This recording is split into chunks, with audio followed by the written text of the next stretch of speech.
ಎಲ್ಲರಿಗೂ ನಮಸ್ಕಾರ. ನಾನು ನಿಮ್ಮ ಲತಾ. ಇವತ್ತಿನ ರೆಸಿಪಿ ಹಾಗಲಕಾಯಿ ಪಲ್ಯನ ಯಾವ ರೀತಿ ಮಾಡೋದು ಅಂತ ನೋಡೋಣ. ಆರೋಗ್ಯಕ್ಕೆ ಒಳ್ಳೆಯದಾಗಿರುವಂಥ ಈ ರೆಸಿಪಿ ಒಮ್ಮೆ ನೀವು ಒಂದ್ಸಲ ಟ್ರೈ ಮಾಡಿ. ಅಷ್ಟು ವಿಷ ಏನಿರೋದಿಲ್ಲ. ಈ ವಿಧಾನದಲ್ಲಿ ಮಾಡಿ ನೋಡಿ, ಟೇಸ್ಟ್ ತುಂಬ ಚೆನ್ನಾಗಿರುತ್ತೆ.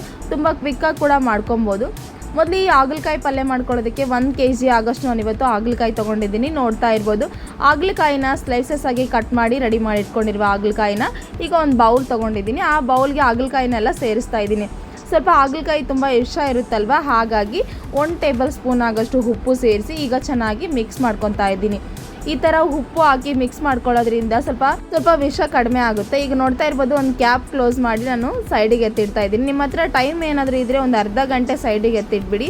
ಈಗ ನೋಡ್ತಾ ಇರ್ಬೋದು, ನಾನು 10 ಮಿನಿಟ್ಸ್ ಆದಮೇಲೆ ನೋಡಿಸ್ತಾ ಇದ್ದೀನಿ. ನಿಮ್ಮ ಹತ್ರ ಟೈಮ್ ಇದ್ದರೆ ಒಂದು ಅರ್ಧ ಗಂಟೆ ಸೈಡಿಗೆ ಎತ್ತಿಡಿ. ಈಗ ನೋಡ್ತಾ ಇರ್ಬೋದು, ಉಪ್ಪಿಂದ ಹೊರಗಡೆ ಯಾವ ಥರ ನೀರು ಬಿಟ್ಟಿದೆ ಅಂತ. ಈ ಥರ ನೀರು ಬಿಟ್ಟಿದ್ರೆ ಈ ಥರ ನಾನು ಯಾವ ಥರ ಮಾಡ್ತಾ ಇದ್ದೀನಿ ನೋಡ್ತಾ ಇರ್ಬೋದು. ಈ ಥರ ಹಿಂಡ್ಕೊಳ್ಳಿ, ವಿಷ ಎಲ್ಲ ಹೋಗ್ಬಿಡುತ್ತೆ ಅದರಲ್ಲಿ. ಹಾಗಾಗಿ ಈ ಥರ ಹಾಗಲಕಾಯಿನೆಲ್ಲ ಚೆನ್ನಾಗಿ ಹಿಂಡ್ಕೊಂಡು ಒಂದು ಪ್ಲೇಟಿಗೆ ಸೈಡಿಗೆ ಎತ್ತಿಟ್ಬಿಡಿ. ಈಗ ಅದೇ ಹಾಗಲಕಾಯಿನ ಇನ್ನೊಮ್ಮೆ ವಾಟರಲ್ಲಿ ವಾಶ್ ಮಾಡ್ಕೊಳ್ಳೋಣ. ಈಗ 2ರಿಂದ 3 ಸಲ ಚೆನ್ನಾಗಿ ವಾಶ್ ಮಾಡ್ಕೊಳ್ಳಿ. ಈ ಥರ ವಾಶ್ ಮಾಡ್ಕೊಳ್ಳೋದ್ರಿಂದ ವಿಷ ಎಲ್ಲ ಹೋಗ್ಬಿಡುತ್ತೆ. ಹಾಗಾಗಿ ಈಗ ಚೆನ್ನಾಗಿ ವಾಶ್ ಮಾಡಿಕೊಂಡು ಒಂದು ಪ್ಲೇಟ್ಗೆ ಮತ್ತೆ ನಾನು ಟ್ರಾನ್ಸ್ಫರ್ ಮಾಡ್ತಾ ಇದ್ದೀನಿ. ನೋಡ್ತಾ ಇರ್ಬೋದು, ಇದೇ ಥರ ಎಲ್ಲ ಹಾಗಲಕಾಯಿನ ಒಂದು ಪ್ಲೇಟಿಗೆ ಎತ್ತಿಟ್ಟು ಸೈಡಿಗೆ ಎತ್ತಿಟ್ಬಿಡಿ. ಈಗ ನಾವು ಇದನ್ನು ಫ್ರೈ ಮಾಡ್ಕೊಳ್ಳೋಣ. ಮೊದಲು ನಾವು ಮಸಾಲ ರೆಡಿ ಮಾಡ್ಕೊಳ್ಳೋಣ. ಗ್ಯಾಸ್ ಸ್ಟವ್ ಮೇಲೆ ಒಂದು ಕಡಾಯಿ ಇಟ್ಟಿದ್ದೀನಿ. ಅದಕ್ಕೆ 1 ಟೇಬಲ್ ಸ್ಪೂನ್ ಆಗೋಷ್ಟು ನಾನಿವತ್ತು ಬಿಳಿ ಎಳ್ಳು ಸೇರಿಸ್ತಾ ಇದ್ದೀನಿ. ಇವತ್ತು ನಾನು 2 ಟೇಬಲ್ ಸ್ಪೂನ್ ಆಗೋಷ್ಟು ಬಿಳಿ ಎಳ್ಳು, 1 ಟೇಬಲ್ ಸ್ಪೂನ್ ಆಗೋಷ್ಟು ಜೀರಿಗೆ ಸೇರಿಸಿದ್ದೀನಿ. ನೋಡ್ತಾ ಇರ್ಬೋದು. ಸೇರಿಸಿದ ನಂತರ ಈಗ ಒಂದು 2ರಿಂದ 3 ನಿಮಿಷ ಚೆನ್ನಾಗಿ ಫ್ರೈ ಮಾಡ್ಕೊಳ್ಳಿ. ಸ್ವಲ್ಪ ಕಲರ್ ಚೇಂಜ್ ಆಗುತ್ತೆನ ಫ್ರೈ ಮಾಡ್ಕೊಳ್ಳಿ. ಈಗ ಚೆನ್ನಾಗಿ ಫ್ರೈ ಆಗಿದೆ. ನಾನು ಒಂದು ಸಣ್ಣ ಮಿಕ್ಸಿ ಜಾರ್ಗೆ ಸೇರಿಸ್ತಾ ಇದ್ದೀನಿ. ಈಗ ಎಲ್ಲ ಮಿಕ್ಸಿ ಜಾರ್ಗೆ ಸೇರಿಸಿದ ನಂತರ ಇದನ್ನು ಗ್ರೈಂಡ್ ಮಾಡಿ ಪೌಡರ್ನ ಸೈಡಿಗೆ ಎತ್ತಿಟ್ಬಿಡಿ.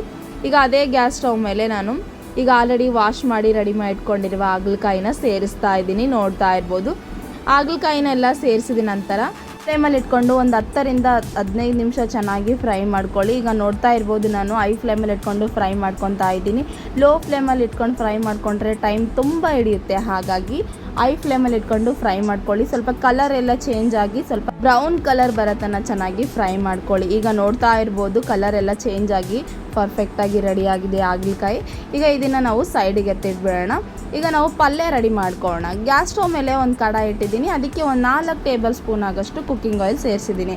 ಆಯಿಲ್ ಸ್ವಲ್ಪ ಬಿಸಿಯಾದ ನಂತರ ಇದಕ್ಕೆ 1 ಟೇಬಲ್ ಸ್ಪೂನ್ ಆಗೋಷ್ಟು ಸಾಸಿವೆ, ಜೀರಿಗೆ, ಸಣ್ಣದಾಗಿ ಕಟ್ ಮಾಡಿ ಇಟ್ಕೊಂಡಿರುವ ಈರುಳ್ಳಿ ಸೇರಿಸ್ತಾ ಇದ್ದೀನಿ.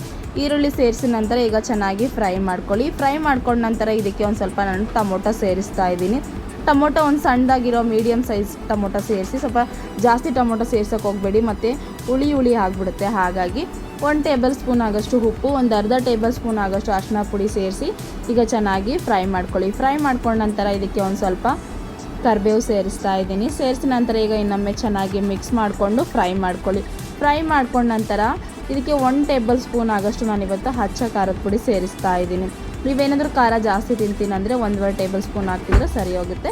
ಈಗ ಸೇರಿಸಿದ ನಂತರ ಈಗ ಇನ್ನೊಮ್ಮೆ ಚೆನ್ನಾಗಿ ಮಿಕ್ಸ್ ಮಾಡಿಕೊಂಡು ಫ್ರೈ ಮಾಡ್ಕೊಳ್ಳಿ. ಇದಕ್ಕೆ 1 ಟೇಬಲ್ ಸ್ಪೂನ್ ಆಗೋಷ್ಟು ಶುಂಠಿ ಬೆಳ್ಳುಳ್ಳಿ ಪೇಸ್ಟು, ನಾವು ಆಲ್ರೆಡಿ ಬಿಳಿ ಎಳ್ಳನ್ನ ಫ್ರೈ ಮಾಡಿ ರೆಡಿ ಮಾಡ್ಕೊಂಡಿದ್ವಲ್ವ, ಅದನ್ನು ಪೌಡರ್ ಕೂಡ ಸೇರಿಸ್ತಾ ಇದ್ದೀನಿ. ಪೌಡರ್ ಒಂದು 2 ಟೇಬಲ್ ಸ್ಪೂನ್ ಅಷ್ಟೇ ಸೇರಿಸಿ, ಎಲ್ಲ ಸೇರ್ಸೋಕ್ಕೆ ಹೋಗಬೇಡಿ, ಸ್ವಲ್ಪ ಮತ್ತೆ ವಿಷ ಅನಿಸ್ಬಿಡುತ್ತೆ. ಹಾಗಾಗಿ ಸೇರಿಸಿದ ನಂತರ ಈಗ ಚೆನ್ನಾಗಿ ಮಿಕ್ಸ್ ಮಾಡಿಕೊಂಡು ಎಣ್ಣೆ ನೀರು ಸೇರಿಸ್ತಾ ಇದ್ದೀನಿ. ಒಂದು ಸ್ವಲ್ಪ ಮೀಡಿಯಮ್ ಸ್ವಲ್ಪ ಹುಣಸೆ ಹಣ್ಣು, ಆಲ್ರೆಡಿ ನೆನೆಸಿಟ್ಟಿರುವ ಹುಣಸೆ ಹಣ್ಣು ನೀರು ಸೇರಿಸ್ತಾ ಇದ್ದೀನಿ. ಸೇರಿಸಿದ ನಂತರ ಈಗ ಒಂದು 2ರಿಂದ 3 ನಿಮಿಷ ಚೆನ್ನಾಗಿ ಕುದಿಸ್ಕೊಳ್ಳಿ. ಕುದಿಸ್ಕೊಂಡ ನಂತರ ಇದಕ್ಕೆ 1 ಟೇಬಲ್ ಸ್ಪೂನ್ ಆಗೋಷ್ಟು ಗರಂ ಮಸಾಲ, 1 ಟೇಬಲ್ ಸ್ಪೂನ್ ಆಗೋಷ್ಟು ಪೌಡರ್ ಸೇರಿಸ್ತಾ ಇದ್ದೀನಿ. ಸೇರಿಸಿದ ನಂತರ ಈಗ ಇನ್ನೊಮ್ಮೆ ಚೆನ್ನಾಗಿ ಮಿಕ್ಸ್ ಮಾಡಿಕೊಂಡು ಈಗ ನೋಡ್ತಾ ಇರ್ಬೋದು, ಸ್ವಲ್ಪ ಚೆನ್ನಾಗಿ ಫ್ರೈ ಆಗಿದೆ. ಈ ಸ್ಟೇಜಲ್ಲಿ ನಾವು ಆಲ್ರೆಡಿ ಫ್ರೈ ಮಾಡಿ ರೆಡಿ ಮಾಡಿ ಇಟ್ಕೊಂಡಿರುವ ಹಾಗಲಕಾಯಿನ ಸೇರಿಸ್ತಾ ಇದ್ದೀನಿ. ಹಾಗಲಕಾಯಿ ಸೇರಿಸಿದ ನಂತರ ಈಗ ಇನ್ನೊಮ್ಮೆ ಚೆನ್ನಾಗಿ ಮಿಕ್ಸ್ ಮಾಡ್ಕೊಳ್ಳಿ. ಮಿಕ್ಸ್ ಮಾಡ್ಕೊಂಡ ನಂತರ ಈಗ ನೋಡ್ತಾ ಇರ್ಬೋದು, ಮೀಡಿಯಮ್ ಫ್ಲೇಮಲ್ಲಿ ಇಟ್ಕೊಂಡು ಫ್ರೈ ಮಾಡ್ಕೊಳ್ಳಿ. ಹೈ ಫ್ಲೇಮಲ್ಲಿ ಇಟ್ಕೊಳ್ಳೋಕೆ ಹೋಗಬೇಡಿ, ಸೀದೋಗ್ಬಿಡುತ್ತೆ. ಹಾಗಾಗಿ ಇದಕ್ಕೆ ನಾನು 1 ಗ್ಲಾಸ್ ಆಗೋಷ್ಟು ವಾಟರ್ ಸೇರಿಸ್ತಾ ಇದ್ದೀನಿ.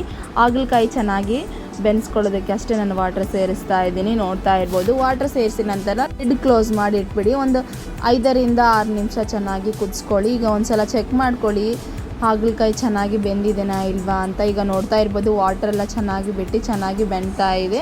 ಈಗ ನಾನು ಒಮ್ಮೆ ಚೆಕ್ ಮಾಡ್ತಾ ಇದ್ದೀನಿ, ಇದು ಇನ್ನೂ ಚೆನ್ನಾಗಿ ಪರ್ಫೆಕ್ಟಾಗಿ ಬೆಂದಿಲ್ಲ. ಹಾಗಾಗಿ ಇನ್ನೊಮ್ಮೆ ನಾನು ಲಿಡ್ ಕ್ಲೋಸ್ ಮಾಡಿ ಇಡ್ತಾ ಇದ್ದೀನಿ. ಒಂದು 2ರಿಂದ 3 ನಿಮಿಷ ಕುದಿಸ್ಕೊಂಡ್ರೆ ಸಾಕಾಗುತ್ತೆ. ಒಮ್ಮೆ ಚೆಕ್ ಮಾಡಿ ತೋರಿಸ್ತಾ ಇದ್ದೀನಿ. ನೋಡ್ತಾ ಇರ್ಬೋದು ಸಾಫ್ಟಾಗಿ ಚೆನ್ನಾಗಿ ಬೆಂದಿದೆ ಹಾಗಲಕಾಯಿ ಪಲ್ಯ.